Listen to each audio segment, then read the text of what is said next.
Profondément, et je parle d'expérience, tout au long d'une année extrêmement riche en événements défense, Nicolas Sarkozy a le caractère et l'intelligence d'un grand chef des armées. C'est son rôle constitutionnel. Le général de Gaulle l'a voulu ainsi pour la Constitution de 1958. Je l'ai vu dans l'action, à la fois, et dans la réflexion. Dans la réflexion, c'est un livre blanc en 2008 qui n'a jamais été trahi. Or, en matière de défense, rien ne peut se faire de solide sans la continuité, sans respecter, année après année, les efforts d'équipement en particulier, qui permettent à nos militaires de s'entraîner et de combattre avec les meilleurs outils. Ensuite, c'est le caractère dans l'action, l'aptitude à prendre des décisions, tenir compte de l'environnement international, savoir construire une alliance politique pour pouvoir intervenir, et ensuite, lorsque la décision est prise, intervenir avec beaucoup d'autorité pour obtenir les résultats. Il en a apporté la démonstration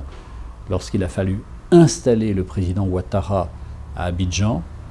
et sa rapidité de décision, sa clarté, sa continuité a assurément évité une guerre civile meurtrière dans une agglomération imaginée de 4 millions d'habitants où l'artillerie risque d'être l'arbitre. Eh bien non, c'est l'armée française, sous l'autorité du président, qui avec des moyens simples, adaptés,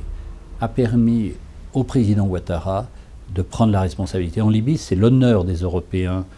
d'avoir empêché un massacre annoncé par Kadhafi lui-même, mais cette responsabilité, cet honneur, en incombe à l'accord que Nicolas Sarkozy a su construire avec David Cameron, et ensemble, Français et Anglais, nous avons entraîné les Nations Unies, et c'est notre aviation, notre marine, et j'ajoute nos hélicoptères,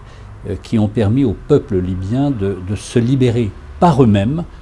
en ayant la certitude qu'ils ne seraient pas écrasés par les moyens considérables que Kadhafi avait accumulés. C'est donc vraiment l'homme de caractère et de continuité dont la défense a besoin pour que cette défense française ne soit pas, contrairement à ce que l'on croit, une charge, oui, c'est un effort, mais soit surtout un atout pour la France dans le monde, pour qu'elle pèse d'un poids très largement supérieur à sa population. Il faut vraiment que nos compatriotes aient la certitude et la fierté que si la France compte dans le monde, c'est parce que lorsque c'est difficile, c'est aux Français qu'on fait appel, parce qu'ils ont une armée que le président a voulu et a défendue tout au long de ces 5 années.